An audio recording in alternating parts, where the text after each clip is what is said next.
सर्वे भवन्तु सुखिनः।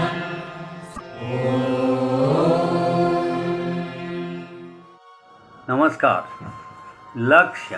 लक्ष्य हा शब्द उच्चारताना एखादे कार्य निश्चित असल्याचे जाणवते.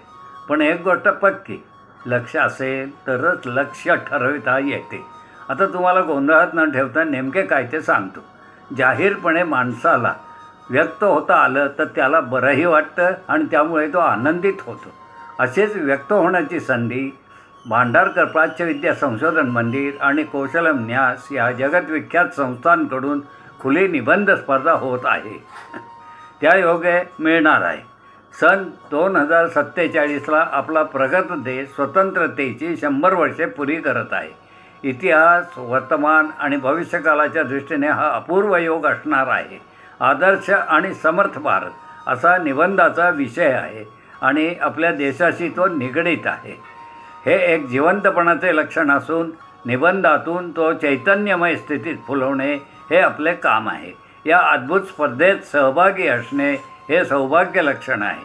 आदर्शत्व आणि सामर्थ्य यासाठी काय निकष असावेत आणि त्यांची सप्रमाणता यावर सांगोपांग चर्चा या निबंधातून समजली पाहिजे. स्पर्धकांनी पूर्वनोंदणी करून तपशिलासह अर्ज करायचा आहे. सोबत माहितीचा फॉर्म जोडला आहे. विषय इतका सुंदर आहे की जाणत्या सक्षम अशा सर्वांनाच यामध्ये भाग घ्यावासाच वाटेल. स्वतंत्रतेची 100 वर्षे पूर्ती हा अतिशय आनंदाचा योग असून यासाठी देशाबद्दल ममत्वभावाने पोटी अनंत मंडळींनी प्राणार्पण आणि अमूल्य योगदान स्वातंत्र्यपूर्व आणि स्वातंत्र्योत्तर काळात दिले आहे.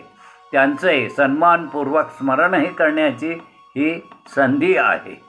स्पर्धा आयोजकांचे विशेष कौतुक आणि सप्रणाम अभिनंदन. जय हिंद, जय भारत.